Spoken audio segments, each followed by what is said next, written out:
요한계시록은 장차 일어날 일들, 다시 말해서 이 세상의 마지막 종말에 대한 기록입니다.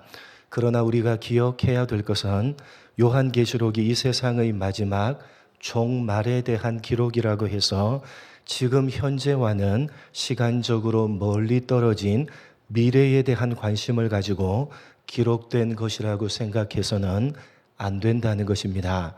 이 요한계시록은 언제를 위해서 기록한 것이냐? 지금 현재를 위해서 기록한 것입니다. 무슨 말이냐? 성경이 말하는 종말, 말세라는 개념은 시간적인 개념이 아니라 무슨 개념이죠? 순서적인 개념입니다. 성경은 언제나 시간적인 개념으로 종말, 말세를 규정하는 것을 엄격하게 금하고 있습니다. 우리가 잘 알듯이 예수님께서 심지어 이렇게까지 말씀하셨습니다. 마태복음 24장 36절입니다. 한 절 우리 같이 읽겠습니다. 시작.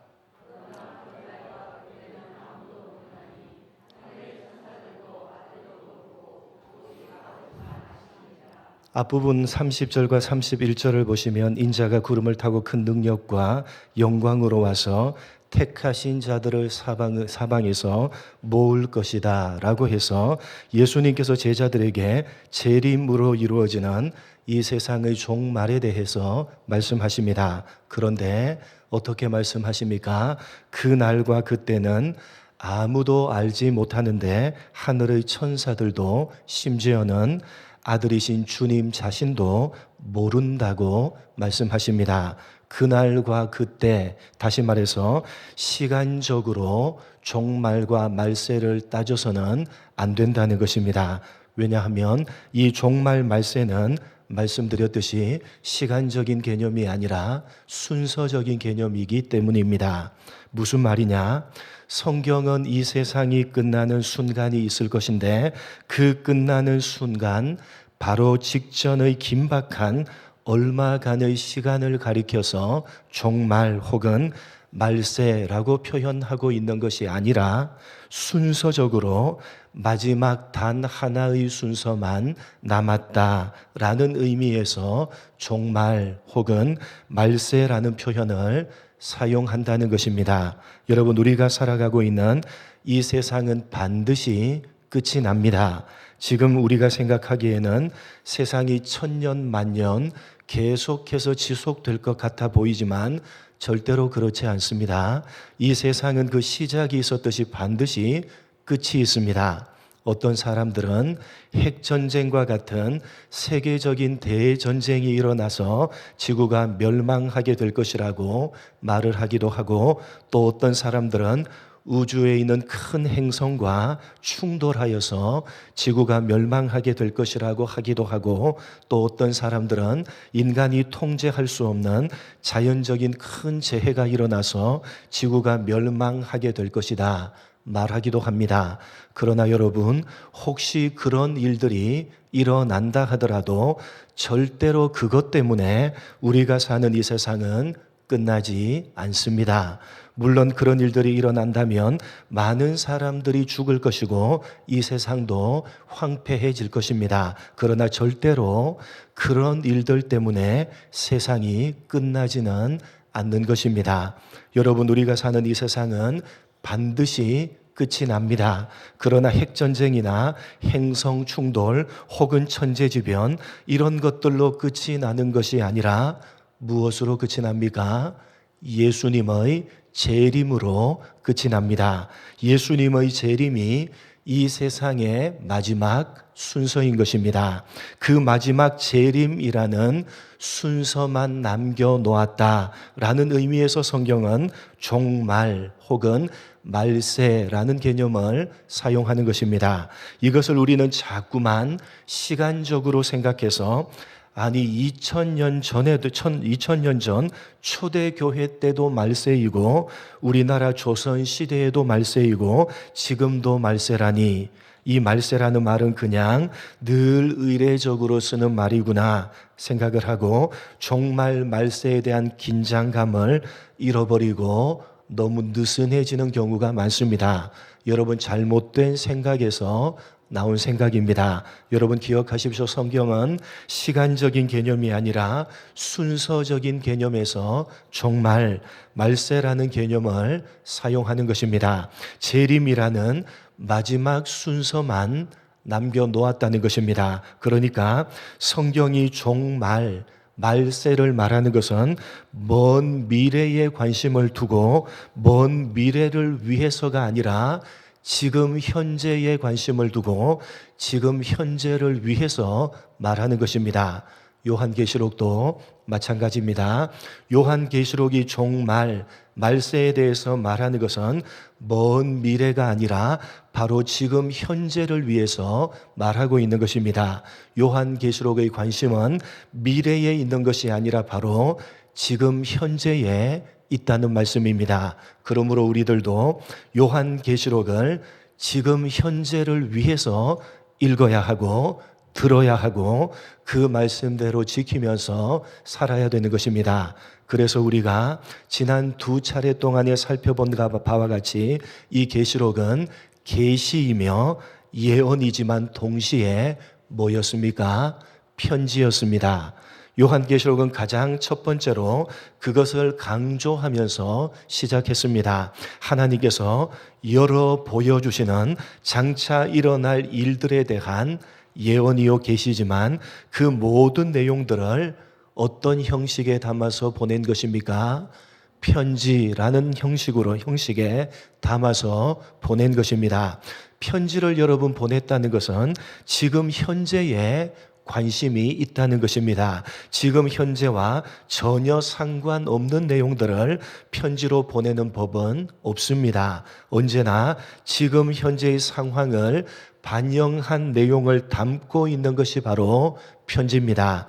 요한계시록이 편지로 보내졌다는 것은 바로 그것을 의미하는 것입니다. 먼 미래에 대해서 이야기하고 싶은 것이 아니라 지금 현재에 대해서 이야기하고 싶은 것입니다. 우리가 살고 있는 이 세상은 반드시 끝이 나는 날들이 올 것이다.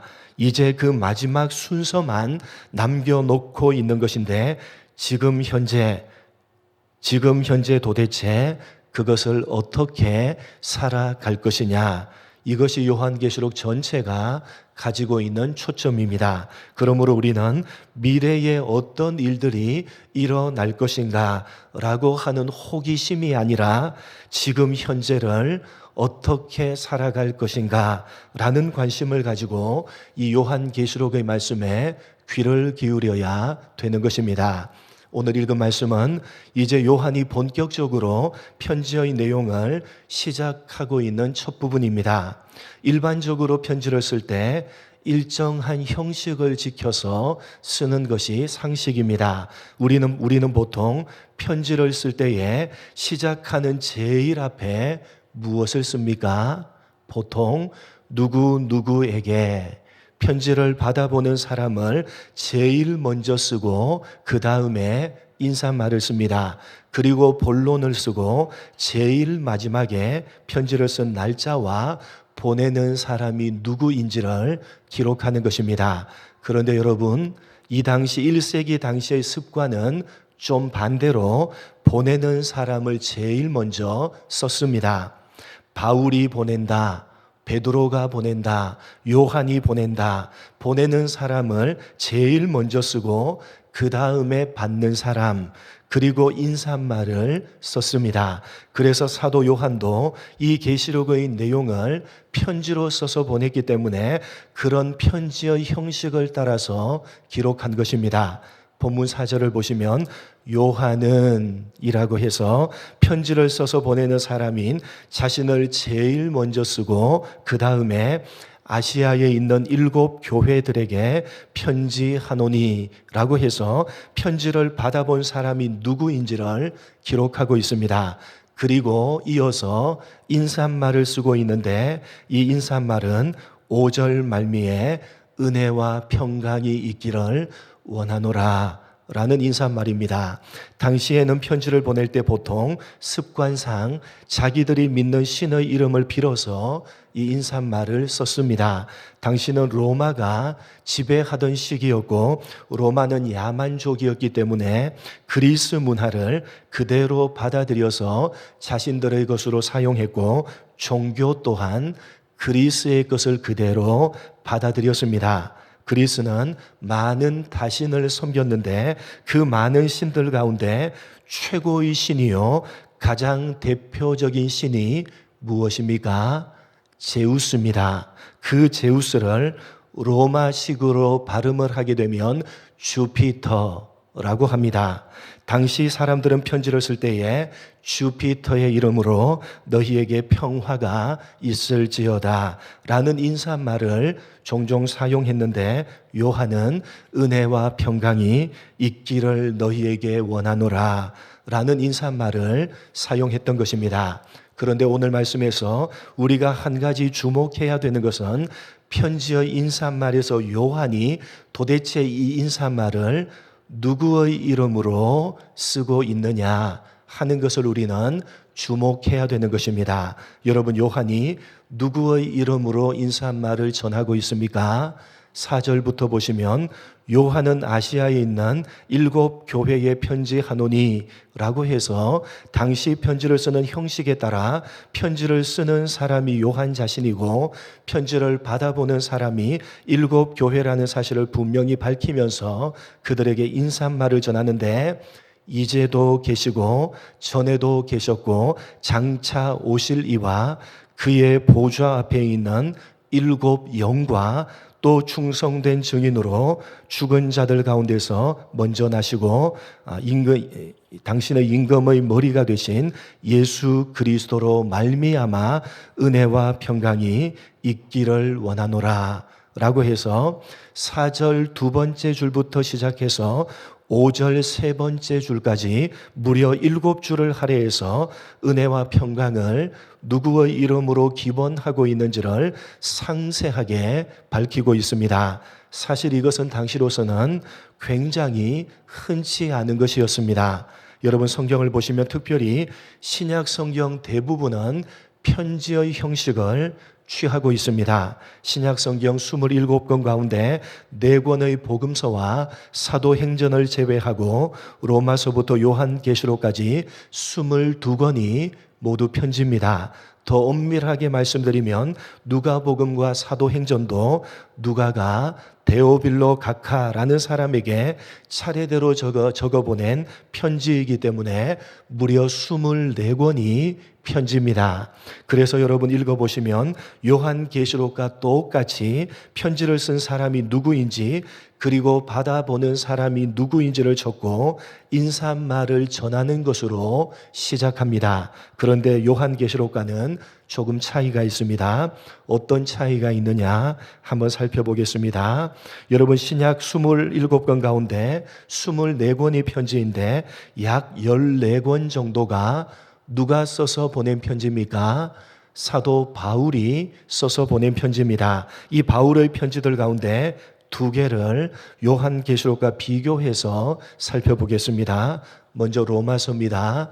1장 1절, 로마서 1장 1절 함께 한 절을 읽겠습니다. 시작.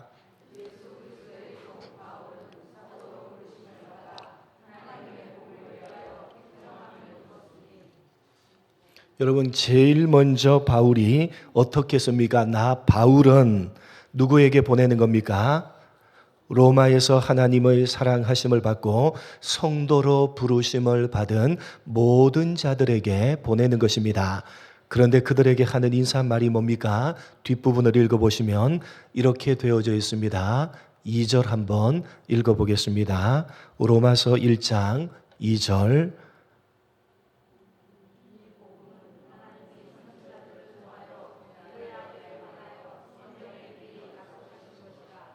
네, 계속해서 3절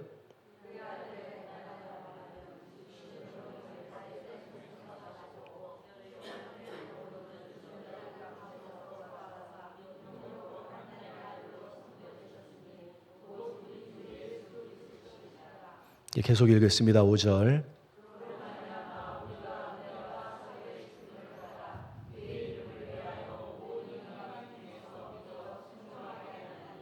육절 7절까지 읽겠습니다. 6절, 7절.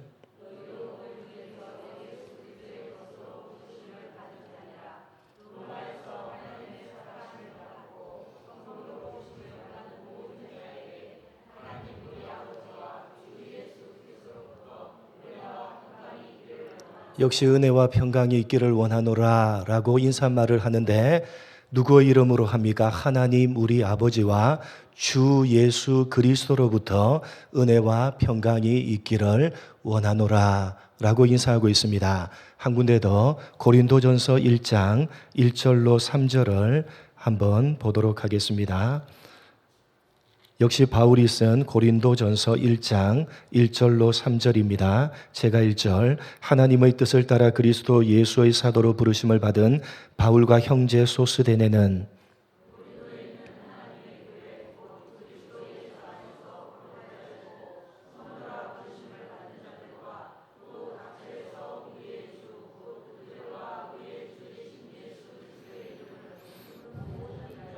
같이 읽겠습니다. 하나님 우리 아버지와 주 예수 그리스도로부터 은혜와 평강이 있기를 원하노라. 역시 어떻게 인사하고 있습니까? 하나님 우리 아버지와 주 예수 그리스도로부터 은혜와 평강이 있기를 원하노라 라고 인사말을 전하고 있습니다. 이상과 같이 편지를 보내는 사람 그리고 받아보는 사람을 제일 먼저 밝히고 그 다음에 인사말을 전합니다. 이것이 당시에 편지를 썼던 형식들이고 성경에 기록된 편지들도 모두 당시의 형식을 따라서 기록된 것입니다. 바울이 적은 편지도 그렇고 요한이 적은 편지도 동일합니다. 그런데 바울이 적은 편지와 요한이 적은 계시록을 비교해 보면 조금 차이가 있는 것을 발견할 수가 있는데 어떤 차이가 있느냐? 사도 바울의 편지를 보면 인사말을 전하는데 하나님 아버지와 예수 그리스도의 이름으로 인사말을 전합니다. 모두가 다 그렇게 되어져 있습니다.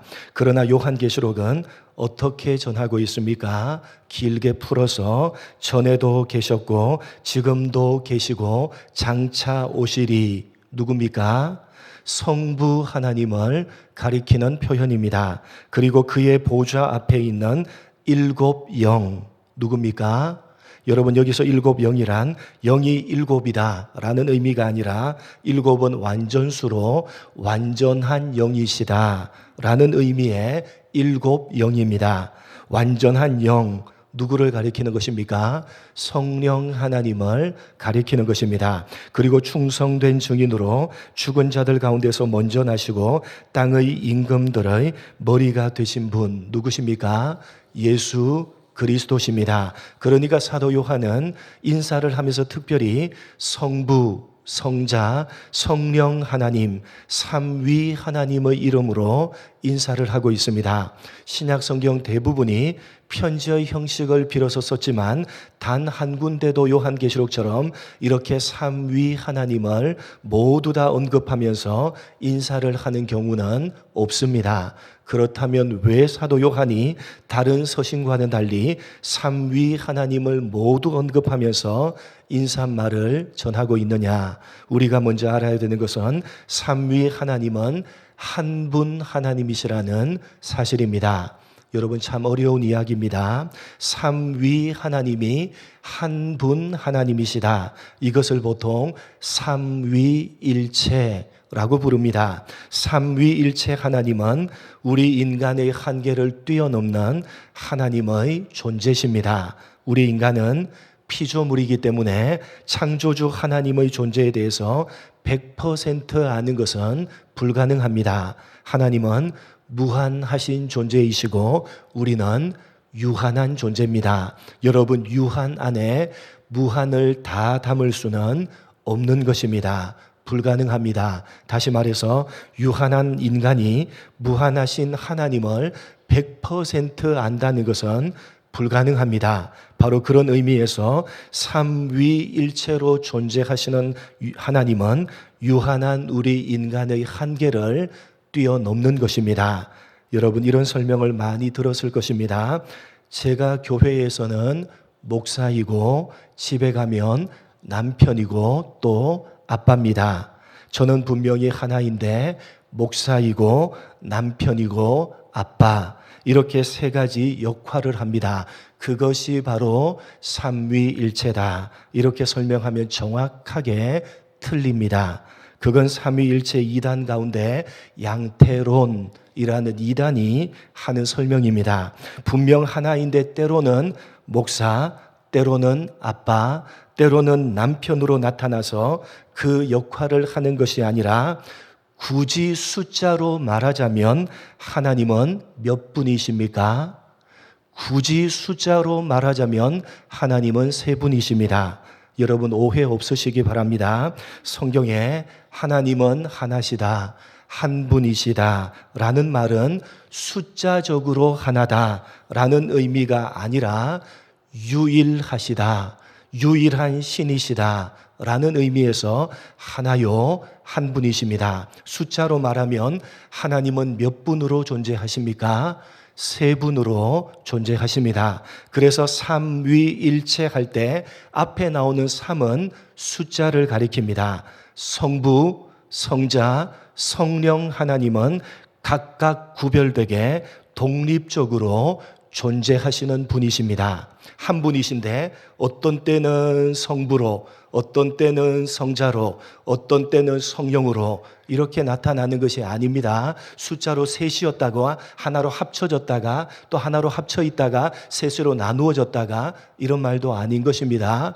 분명히 숫자적으로 따지자면 성부, 성자, 성령께서는 각각 독립적으로 존재하시는 것입니다. 그런데 각각 독립적으로 존재하시는 성부, 성자, 성령께서 일체, 숫자적으로 하나다라는 말이 아니라 일체할 때 일체는 똑같다라는 의미입니다. 숫자적으로는 각각 독립적으로 셋으로 존재하시지만 그렇게 셋으로 존재하시는 성부, 성자, 성령께서는 하나님으로서 똑같다라는 말씀입니다. 성부도 하나님이시고 성자도 하나님이시고 성령도 하나님이십니다. 분명히 각각 독립적으로 셋으로 존재하시지만 성부도 성자도 성령도 하나님으로서는 똑같다라는 말씀입니다. 여러분 기독교는 하나님을 숫자적으로 하나다고 믿지 않습니다. 그것을 가리켜서 단일신론이라고 합니다. 기독교는 단일신론 사상을 믿는 것이 아니라 무슨 사상을 믿습니까? 유일신론 사상을 믿는 것입니다. 하나님은 한 분이십니다. 숫자적으로 하나다라는 말이 아니라 유일하신 분이시다라는 의미에서 한 분이시고 하나십니다. 여러분 이 세상에 신은 누구밖에 없습니까? 하나님밖에 없습니다. 다른 신들은 모두가 다 사람들이 만들어낸 것이고 하나님만이 유일한 신이십니다. 그런데 그 유일하신 신이신 하나님은 어떻게 존재하신다고요? 성부 하나님, 성자 하나님, 성령 하나님으로 존재하시는 것입니다. 각각 독립적으로 존재하시지만 하나님으로서는 똑같은 하나님이십니다. 더 이상 설명도 불가능하고 이해도 불가능합니다. 말씀드렸듯이 유한한 인간이 무한하신 하나님을 100% 다 이해할 수가 없는 것입니다. 그런데 여러분 오늘 중요한 것은 왜 요한이 성경에 등장하는 다른 편지들과는 달리 특별히 삼위 하나님을 동원해서 인사말을 쓰고 있느냐 하는 것입니다. 여러분 요한이 성부 하나님을 어떻게 언급하고 있습니까? 4절을 보시면 이제도 계시고 전에도 계셨고 장차 오실 자로 설명합니다. 무슨 의미입니까? 과거에도 존재하셨고 미래에도 존재해 계시고 앞으로도 존재하실 것이다 라는 의미입니다. 무엇을 이야기하고 싶은 것입니까? 여러분 시간적인 순서에 따라서 적었다면 과거, 현재, 미래니까 사실은 어떻게 적어야 됩니까? 전에도 계셨고 이제도 계시며 장차 오실 분, 이렇게 기록해야 시간적으로 사실은 옳습니다. 그런데 요한은 그렇게 기록하지 않습니다. 이제도 계시며 전에도 계셨고 장차 오실 분이라고 해서 제일 먼저 무엇을 강조하고 있는 것입니까? 지금 현재를 제일 먼저 내세우며 강조하고 있다는 점을 우리는 주목해야 됩니다. 무슨 이야기냐? 하나님께서 지금 현재, 즉 현재를 살아가고 있는 이 계시록을 받아보고 있고 읽어 내려가고 있는 지금 현재 너희들에게 관심이 있다는 것입니다. 하나님은 지금 현재 계시는 분이시다. 너희에게 관심이 있고 지금도 너희들과 함께 계시는 분이시다. 전에도 그랬다. 과거에도 아브라함에게도 모세에게 다윗에게 관심을 가지시고 그들을 간섭하시고 인도하셨듯이 너희가 구약 성경을 보고 전에 그렇게 하나님께서 그 당대의 사람을 인도하셨다는 것을 알고 있듯이 지금 현재도 너희의 모든 것을 알고 계시며 간섭하고 계시며 인도하고 계시다. 그걸 강조하기 위해서 전에도 계셨고가 먼저가 아니라 현재 지금도 계시고 이제도 계시고 라고 하는 말을 제일 앞으로 뽑아내어서 강조하고 있는 것입니다. 그리고 일곱 영, 완전하신 영이신 성령께서도 어떻게 설명되어져 있습니까? 바로 그의 보좌, 즉 성부 하나님의 보좌에 함께 계시다고 표현함으로써 성부 하나님과 마찬가지로 성령 하나님께서도 동일하게 지금 현재 너희에게 관심이 있으셔서 너희의 생애를 간섭하고 계시며 동행하시며 인도하고 계시다는 사실을 강조하고 있는 것입니다. 또한 특별히 예수님을 죽은 자 가운데서 먼저 나시고 땅의 임금들의 머리가 되셨다라고 표현하는 것은 그 뒤에 구체적인 설명이 보다 이어지고 있습니다. 5절 마지막 부분에 그의 피로 우리를 죄에서 우리를 해방시키시고 그의 아버지 하나님을 위하여 우리를 나라와 제사장으로 삼으신 분, 그분이 바로 예수님이시고 바로 그 예수님이 뒤에 읽어보시면 구름을 타고 오셔서 이 세상을 심판하신다는 것입니다. 여러분, 요한이 가장 먼저 인사말을 통해서 무엇을 이야기하고 싶어 하는지 이해가 되십니까? 이 계시록을 편지로 받아보는 사람들은 생사를 장담할 수 없는 극심한 핍박 속에 있었다는 사실을 우리는 기억해야 됩니다. 이 편지를 적고 있는 사도 요한도 지금 밤모라는 섬에 유배되어져 있는 것 아닙니까? 대제국 로마가 극심하게 기독교를 핍박해서 수많은 사람들이 생사를 걸어야 하는 고난 가운데 있었기 때문에 성도들은 어떤 마음이 들었겠습니까? 하나님은 도대체 살아 계시기는 한가? 하나님은 도대체 어디에 계시는가? 하나님은 죽으셨는가? 하나님은 우리에게 관심이 없으신가? 마음속에 일어나는 그런 갈등과 고민 속에서 극심한 핍박이 가해지는 하루하루를 견디고 있는 것입니다. 그래서 요한이 그들에게 요한계시록을 편지로 적어서 보내면서 제일 먼저 인사말을 통해서 말하는 것입니다. 지금 현재 하나님은 살아계시고 너희에게 관심이 있으시다. 그 하나님은 예전에도 계셔서 당신의 백성으로 부르신 아브라함을 인도하시고 야곱을 인도하시며 모세를 인도하신 바로 그분이시다. 그 하나님께서 지금 현재도 계셔서 하나님의 백성으로 부르신 너희들을 지키고 계시며 인도하고 계시다. 성령 하나님께서도 마찬가지시다. 그리고 무엇보다도 너희를 위해서 십자가에 죽으시고 부활하신 그분, 너희를 하나님의 나라와 제사장으로 삼으신 바로 그분, 예수 그리스도께서 구름을 타고 오셔서 이 세상을 심판하실 것이다. 이제 곧 이 세상을 심판하러 오시는 그분은 바로 너희를 사랑하사 대신 피를 흘리시고 죽으신 분이요 자기 자신보다 너희를 더 사랑하시며 더 위하시는 분이시다. 그러니까 힘을 내라. 그러니까 믿음으로 살기를 포기하지 말라. 닥친 현실이 너무나도 힘들고 어렵겠지만 현실에 지지 말고 믿음으로 이겨내라. 참으로 만만치 않은 오늘이라고 하는 하루하루를 믿음으로 버티며 살아내라. 편지 첫머리 인사말에서 제일 먼저 삼위 하나님의 이름으로 인사를 하면서 요한이 말했던 것입니다. 사랑하는 성도 여러분, 하나님께서는 지금 현재 우리에게 관심이 있으십니다. 성경의 수많은 당신의 백성들, 아브라함과 야곱과 요셉과 모세를 인도하신 바로 그 하나님께서 지금 현재 당신의 백성된 우리를 동일하게 인도하고 계시다는 사실을 믿으시기 바랍니다.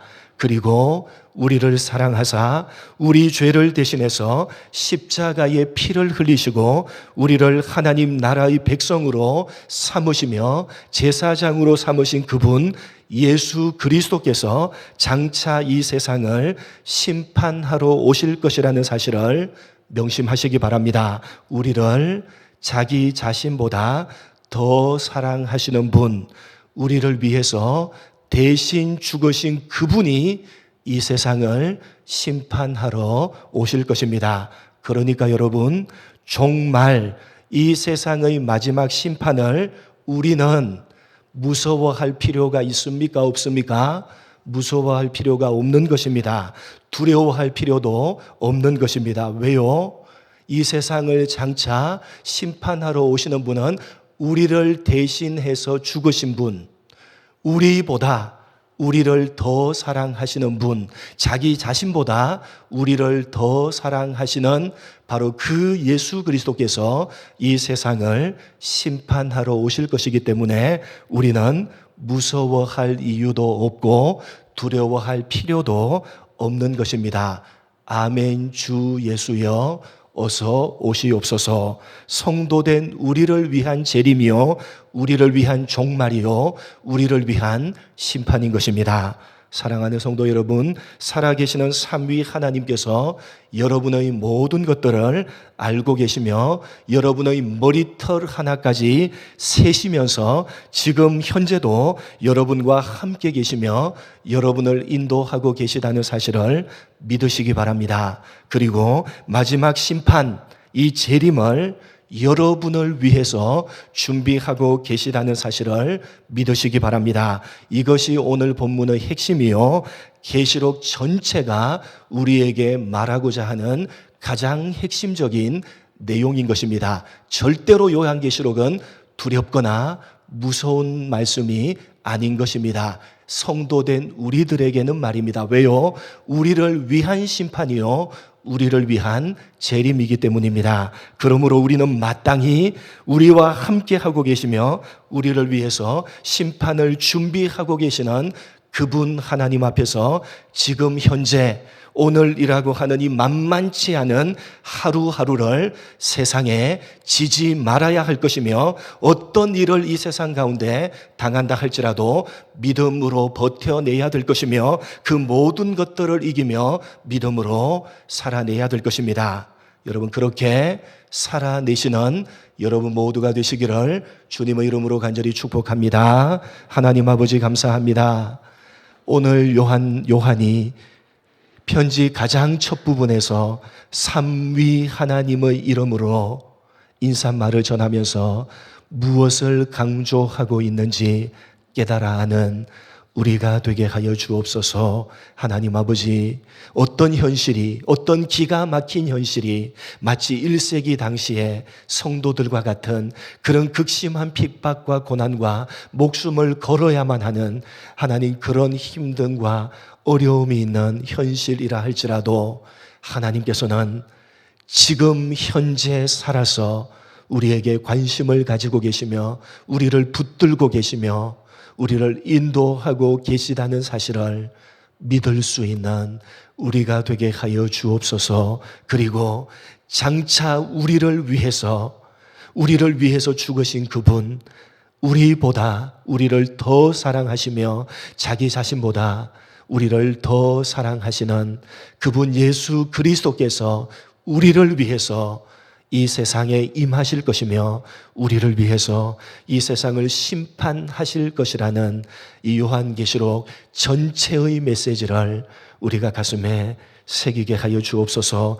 그러기에 우리는 오늘이라는 만만치 않은 현실을 믿음으로 이겨내며 믿음으로 버텨내야 될 것이며 장차 하나님께서 우리를 위해서 세상을 심판하러 오시기에 그 예수님의 오심을 사모하며 오늘도 하늘 소망을 가지고 이 세상을 믿음으로 살아내야 될 것입니다. 하나님 아버지, 그렇게 오늘이라는 하루하루를 믿음으로 버텨내고 믿음으로 살아내는 우리 모두가 될 수 있도록 은혜 베풀어 주옵소서. 감사하오며 예수님의 이름으로 기도드립니다.